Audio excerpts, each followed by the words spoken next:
Hi friends, ఈరోజు వీడియోలో మనం లేడీస్కి షర్ట్ని ఎలా కట్ చేయాలి, స్టిచ్ చేయాలి అనేది చూద్దాం. జీన్స్ ప్యాంట్ల మీదకి రకరకాల మోడల్స్ వాడుతుంటారు కదా, రెడీమేడ్ స్టైల్. అలా ఉండే వాటిల్లో ఒక మోడల్ని ఈరోజు చూద్దాం. మన ఈ వీడియోని స్టార్ట్ చేయబోయే ముందుగా మన వీడియోస్ని ఫస్ట్ టైం చూస్తున్నట్లయితే మన ముద్ర వీడియోస్ ఛానల్ని సబ్స్క్రైబ్ చేసుకోండి. పక్కనే ఉన్న బెల్ బటన్ ఆన్ చేసినట్లయితే కొత్తగా ఎప్పుడు వీడియోస్ అప్లోడ్ చేసినా ముందుగా మీకు నోటిఫికేషన్ వచ్చేస్తుంది. వీడియో నచ్చినట్లయితే లైక్ చేయండి, అలానే మీ ఫ్రెండ్స్కి షేర్ చేయండి. ఇప్పుడు మనం లేడీస్కి షర్ట్ ఫ్యాషన్గా ఉండేలా ఎలా కట్ చేసుకోవాలి, స్టిచ్ చేసుకోవాలి అనేది చూసేద్దాం. ఇది వచ్చేసి మనకి షర్ట్ని కట్ చేయాలి అంటే దాదాపుగా ఏ సైజ్ వాళ్ళకైనా సరే 1.5 మీటర్ క్లాత్ తీసుకుంటే సరిపోతుంది. ఒక 10 సెంటీమీటర్లు అటు ఇటుగా పడుతుంది, అంతకంటే విపరీతమైన తేడా ఏమీ రాదు. ఇప్పుడు మనం తీసుకున్న ఈ క్లాత్ని ఎలా కట్ చేయాలి అనేది చూసేద్దాం. ఫస్ట్ వచ్చేసి ఈ క్లాత్కి ఒక చివరి నుండి మనం క్లాత్ని ఫోల్డ్ చేసేసుకుందాం. ఇది ఆల్రెడీ మనకి డబుల్ ఫోల్డింగ్ మీద ఉంది కదా, ఇలా డబుల్ ఫోల్డింగ్ మీద ఉన్న దాన్ని ఫస్ట్ వచ్చేసి ఒక చివరన ఈ ఫోల్డింగ్ ఉన్న వైపున బ్యాక్ పార్ట్ని తీసుకుందాం, ఈ ఓపెన్స్ ఉన్న వైపున ఫ్రంట్ పార్ట్ని తీసేసుకుందాం. అప్పుడు మనకి ఈ ఒక పార్ట్లోనే మనకి ఫ్రంట్ పార్ట్ బ్యాక్ పార్ట్ కూడా వచ్చేస్తుంది. ఈ ఫోల్డింగ్ మన వైపుకు ఉండేలా వేసేసుకోవాలి క్లాత్ని. ఇలా వేసేసుకున్న తర్వాత మనకి ఈ క్లాత్కి చివర్లో ఏమైనా ఎక్స్ట్రాలు ఉంటే కనుక కట్ చేసుకోవాలి. అప్పుడే మనకి పెట్టుకున్న కొలతలకి కరెక్ట్గా నీట్గా వచ్చేస్తుంది. ఈ చివరన ఎడ్జ్ని కట్ చేసేసుకుందాం.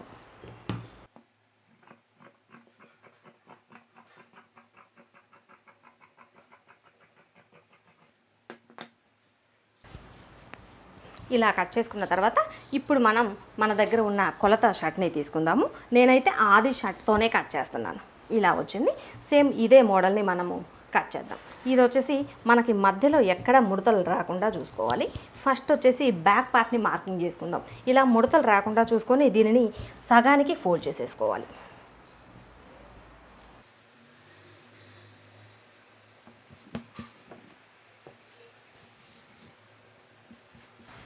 ఇలా సగానికి ఫోల్డ్ చేసుకొని ఇప్పుడు మనం ఫస్ట్ బ్యాక్ పార్ట్ని తీసుకుందాం అనుకున్నాం కదా, బ్యాక్ పార్ట్ కోసం ఈ చివరి నుండి మనం పెట్టేసుకోవాలి ఇలా షర్ట్ని.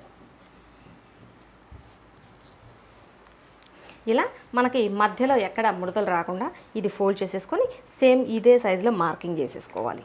ఈ చివరిన ఫోల్డింగ్ కోసం ఒక 3/4 ఇంచ్ వరకు ఎక్స్ట్రా మార్కింగ్ చేసేసుకుంటే మనకి ఈ చివరిన ఫోల్డ్ చేయడానికి సరిపోతుంది ఎక్స్ట్రా. అలానే సైడ్ కుట్టు కోసం మనకి సైడ్ మామూలుగా డ్రెస్సులకి అయితే ఎక్కువ ఖర్చు తీసుకుంటాము. ఈ షర్ట్కి వచ్చేసి సపరేట్గా ఎక్కువ ఖర్చు ఏమీ అవసరం లేదు. దీనికి వచ్చేసి ఒక 1/2 ఇంచ్ ఎక్కువ ఖర్చు ఉంటే సరిపోతుంది. ఇలా లూజ్ ఇక్కడి వరకు మార్కింగ్ చేసుకున్న తర్వాత ఇక్కడ ఈ హ్యాండ్ జాయింట్ ఉంది కదా, ఈ హ్యాండ్ జాయింట్ కంటే కొంచెం ఒక 1/2 ఇంచ్ పైకి పెట్టుకోవాలి. అప్పుడు మనకి ఇక్కడ నుండి కుట్టు వేసేటప్పటికి ఎగ్జాక్ట్గా వచ్చేస్తుంది. ఇలా ఇంతవరకు మార్కింగ్ చేసుకున్న తర్వాత ఇక పై వైపున మార్కింగ్ చేసుకోవాలి. పై వైపున వచ్చేసి ఇలా షోల్డర్ జాయింట్ దగ్గర నుండి కొంచెం ఒక 1/2 ఇంచు మనకి కుట్టుకు సరిపడా ఎక్స్ట్రా పెట్టాము అంటే మనం కుట్టేటప్పటికి ఇంత తగ్గుతుంది కదా, ఈక్వల్గా సరిపోతుంది. ఇక్కడ నుండి బ్యాక్ పార్ట్లో ఇక్కడ కాలర్ ఉంది కదా, ఇక్కడ నుండి మనకి ఖర్చుకు సరిపడా ఎక్స్ట్రా ఇంతవరకు మార్కింగ్ చేసుకున్న తర్వాత ఇక ఈ పీస్ని తీసేసేయాలి. మనకి ఆమ్ రౌండ్ కూడా ఎగ్జాక్ట్గా రావాలి అంటే ఇక్కడ ఏదైతే ఉందో ఇదే ఈ షర్ట్ని పెట్టేసి ఆమ్ రౌండ్ని కూడా తీసేసుకున్నాము అంటే ఇక మనకి ఈ కొలత షర్ట్ ఎలా అయితే ఉందో సేమ్ అదే విధంగా వచ్చేస్తుంది.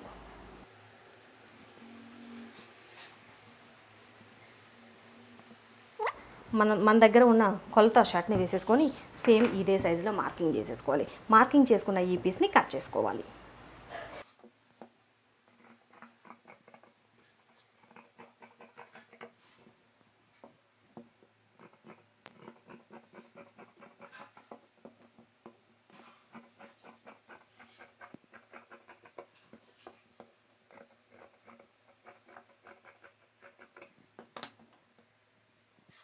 మనము కట్ చేసుకున్నాం కదా బ్యాక్ పార్ట్, ఈ బ్యాక్ పార్ట్ పీస్ని వేసుకొని సేమ్ ఇదే సైజులో ఫ్రంట్ పార్ట్ని కట్ చేసుకోవాలి. మనకు వచ్చేసి ఫ్రంట్ పార్ట్లో ఓపెన్ వస్తుంది కదా హుక్స్లు, కాజల్ బెల్ట్ కోసం.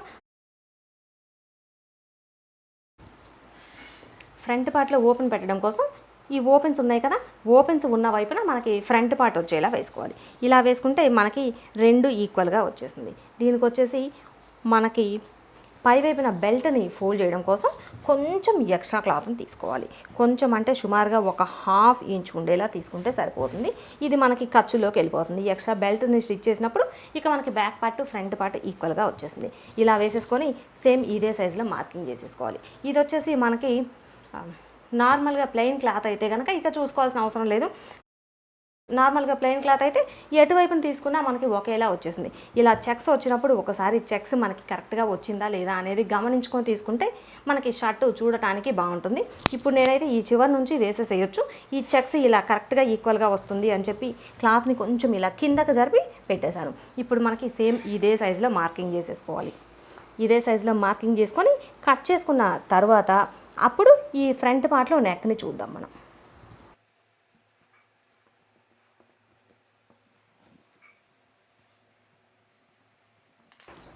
ఇప్పుడు ఈ పీస్ని తీసేసుకోవాలి. తీసేసి ఇప్పుడు ఫ్రంట్ పార్ట్ని మిగిలిన కొలతని చూద్దాం. ఫ్రంట్ పార్ట్లో వచ్చేసి మనకి ఈ నెక్ని చూసుకుందాం. ఈ నెక్ అయితే దీనికి ఇంత పొడవు వచ్చింది, కానీ నేను కొంచెం ఈ పొడవుని తగ్గించేస్తాను. ఇలా పెట్టేసి మనం ఇదే సైజులో మార్కింగ్ చేసేసుకున్నా సరిపోతుంది. ఇక్కడ నెక్ లెంత్ దగ్గర నుండి ఇక్కడి వరకు ఫస్ట్ ఈ కాలర్ దగ్గర వరకు మార్కింగ్ చేసేసుకుంటే మిగిలిన పార్ట్ని మనం మరలా పెట్టి మార్కింగ్ చేసేసుకోవచ్చు. కాలర్కి వచ్చేటప్పటికి మనం మరీ డీప్ రౌండ్ ఏమీ తీయాల్సిన అవసరం లేదు. జస్ట్ ఇలా తీసుకుంటే సరిపోతుంది, వీ షేప్లో వచ్చేలాగా. ఇక్కడ నుండి కొంచెం ఈ డీప్ని తగ్గిద్దాము అనుకుంటున్నాను. అందుకోసం ఇక్కడ నుండి కొంచెం పైకి పెట్టాను. ఇక్కడ నుండి మనకి ఈ ఫ్రంట్ పార్ట్ పొడవు ఎంత ఉన్నది ఒకసారి చూసుకోవాలి. బ్యాక్ పార్ట్కి ఫ్రంట్ పార్ట్కి పొడవు దాదాపుగా ఈక్వల్గానే ఉంటుంది కాబట్టి ఇక మనం ఏమీ చూసుకోవాల్సిన అవసరం లేదు. ఇక్కడ మార్కింగ్ చేసేసి ఇక్కడ నుండి జస్ట్ ఇలా వీ షేప్ వచ్చేలా మార్కింగ్ చేసేసుకోవాలి. ఇప్పుడు మనం మార్కింగ్ చేసుకున్న ఈ పీస్ని కట్ చేసుకోవాలి. కట్ చేసుకునేటప్పుడు మామూలుగా మనకి బ్లౌజులకి అయితే కనుక ఫ్రంట్ పార్ట్లో ఖచ్చితంగా లోతు తీస్తాము. దీనికైతే షర్ట్కి ఇక ఫ్రంట్ పార్ట్లో లోతు ఏమీ తీయాల్సిన అవసరం లేదు. కావాలి అనుకుంటే కొంచెం చిన్న పీస్ని లోపలికి తీస్తే సరిపోతుంది. ఇది వచ్చేసి సుమారుగా ఒక 1/2 ఇంచ్. షర్ట్ ఎలాగో లూజ్గా ఉంటుంది కాబట్టి మనకి ప్రత్యేకించి ఫ్రంట్ పార్ట్లో లోతు ఏమీ తీయాల్సిన అవసరం లేదు. ఇప్పుడు మనం మార్కింగ్ చేసుకున్న ఈ పీస్ని కట్ చేసేసుకుందాం. ఒక బ్యాక్ పార్ట్ని మార్కింగ్ చేసుకున్నాము అంటే చాలు. మనకి ఇక ఫ్రంట్ పార్ట్లో కూడా సేమ్ అదే విధంగా మార్కింగ్ చేసేసుకొని కొంచెం ఈ ఫ్రంట్ పార్ట్లో నెక్ ఇవి చిన్న చిన్నవి అడ్జస్ట్ చేసేసుకుంటే సరిపోతుంది.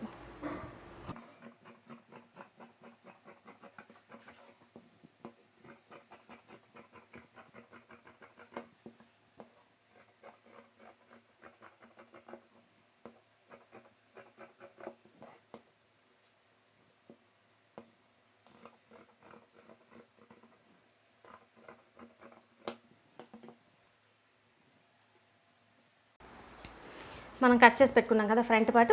ఈ ఫ్రంట్ పార్ట్ పీస్లో ఇక్కడ బటన్స్కి బెల్ట్ వేయడానికి సరిపడా ఒక బక్రం పీస్ని కట్ చేసుకుందాం. మనకి బక్రం పీస్ లేకుండా కూడా క్లాత్ని డైరెక్ట్గా తీయొచ్చు, కానీ మనకి కొంచెం స్టిఫ్గా ఉండాలి, నీట్గా ఉండాలి అంటే ఇలా బక్రం పీస్ని యూజ్ చేసాము అంటే మనకి ఇక్కడ నెక్ దగ్గర కొంచెం స్టిఫ్గా ఉంటుంది. అందుకోసం ఈ బక్రం పీస్ని యూజ్ చేస్తున్నాను. ఇది మీ చాయిస్. కావాలి అంటే బక్రంతో వేసేసుకోండి, లేదంటే నార్మల్గా బక్రం ఏమీ లేకుండా కూడా వేసేసుకోవచ్చు. ఇలా జస్ట్ ఈ నెక్ దగ్గర వరకు మార్కింగ్ చేసేసిన తర్వాత ఇక్కడి నుండి సుమారుగా ఒక 3/4 ఇంచ్ ఉండేలా ఈ బెల్ట్ని డ్రా చేసేసుకోవాలి.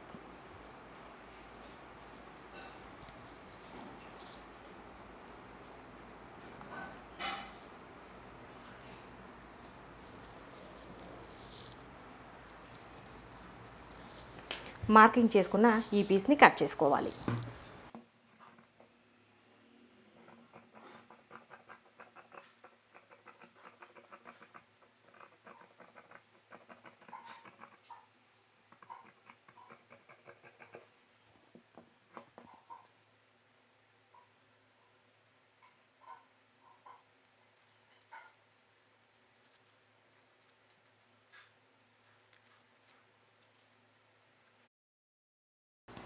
కట్ చేసుకున్న ఈ పీసులను వచ్చేసి ఈ షర్ట్ క్లాత్కి ఒక స్ట్రైట్ పీస్ని తీసుకొని ఈ బక్రం పీసుల్ని ఐరన్ చేసి పక్కన పెట్టేసుకోవాలి.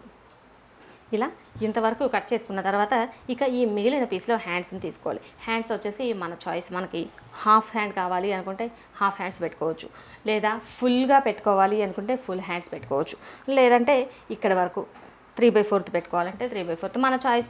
మనం ఎలా కావాలి అనుకుంటే అలా పెట్టేసుకోవచ్చు. ఇప్పుడు నేనైతే ఈ షర్ట్లో ఎలా అయితే ఉందో సేమ్ అదే మోడల్ని పెట్టేస్తున్నాను హ్యాండ్ కోసం. దీనికి వచ్చేసి మనకి చివర ఖర్చు కోసం ఎక్కువ ఏమీ అవసరం లేదు, జస్ట్ ఒక 1/2 ఇంచ్ పెడితే సరిపోతుంది. ఈ హ్యాండ్ పీస్ని జస్ట్ ఇలా పెట్టేసి మనకి మధ్యలో ఎక్కడ ముడతలు రాకుండా చూసుకొని, మనం షర్ట్లో కూడా ఖర్చు కోసం ఎక్కువ ఏమీ పెట్టలేదు కదా 1/2 ఇంచ్, అలానే దీనిలో కూడా ఖర్చు కోసం ఎక్కువ ఏమీ పెట్టాల్సిన అవసరం లేకుండా జస్ట్ ఒక 1/2 ఇంచ్ ఎక్కువ పెట్టుకుంటే సరిపోతుంది. ఈ పై వైపున వచ్చేసి ఈ కుట్టు దగ్గర కంటే ఒక 1/2 ఇంచ్ ఎక్కువ పెట్టుకోవాలి. అప్పుడే మనకి కుట్టేటప్పటికి కరెక్ట్గా ఈక్వల్గా వచ్చేస్తుంది.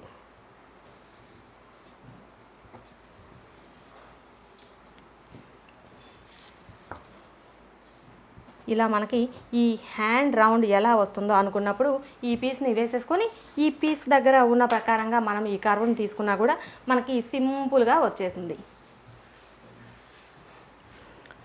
ఇది వచ్చేసి మనం నార్మల్గా బ్లౌజ్కి ఎలా అయితే ఫోల్డ్ చేసుకుంటామో అదే విధంగా ఫోల్డ్ చేసుకుంటే సరిపోతుంది, 4 మడతలు వచ్చేలా.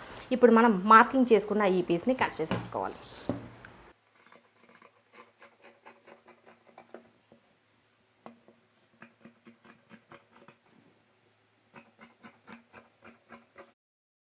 ఇలా కట్ చేసుకున్న తర్వాత మధ్యలో చిన్న టక్స్ పెట్టేసుకోవాలి. దీనికైతే ఇక నేను ఫ్రంట్ పార్ట్లో లోతు ఏమీ తీయట్లేదు.